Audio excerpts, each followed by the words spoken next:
বিসমিল্লাহির রহমানির রহিম।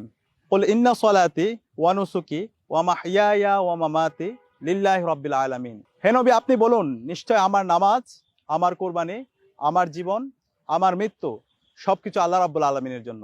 ত্যাগ, কোরবানি ও সহমর্মিতার অনন্য নিদর্শন নিয়ে আবারও আমাদের মাঝে হাজির হয়েছে পবিত্র ঈদুল আজহা। পবিত্র ঈদুল আজহা শুধুমাত্র একটি উৎসব নয়, পুরো মুসলিম উম্মার ঐক্য ও ভ্রাতৃত্বের অনন্য এক প্রতীক। হযরত ইব্রাহিম আলাইহিস সালাম থেকে শুরু করে আজ পর্যন্ত পৃথিবীর প্রতিটি প্রান্তরে প্রবল আবেগ ও আধ্যাত্মিকতার সাথে পালিত হয়ে আসছে পবিত্র ঈদুল আজহা।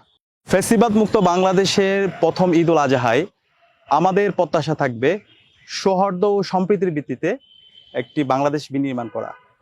বাংলাদেশের প্রতিটি প্রান্তরে ইনসাফ, ইনসানিয়াত এবং আদালত প্রতিষ্ঠা করা।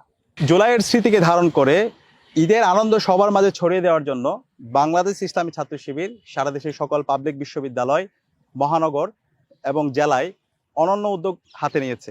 তারই অংশ হিসাবে বাংলাদেশ ইসলামী ছাত্র শিবির ঢাকা বিশ্ববিদ্যালয় শাখা আয়োজন করেছে আত্মাকুয়া কোরবানি ফেস্ট। এই আয়োজনে থাকছে ঈদি মিছিল, সাংস্কৃতিক সন্ধ্যা, সম্মিলিত কোরবানি, মেজবানি, বিনোদনমূলক প্রতিযোগিতায় বিজয়ী সবার জন্য থাকছে পরিবেশ বন্ধু গাছ। বাংলাদেশ ইসলামী ছাত্র শিবিরের দেশব্যাপী এই আয়োজনে সবার দাওয়াত থাকতো। ঈদের আনন্দ ছড়িয়ে পড়ুক সবার মাঝে। ঈদ মোবারক। তাকাব্বালাল্লাহু মিন্না ওয়া মিনকুম।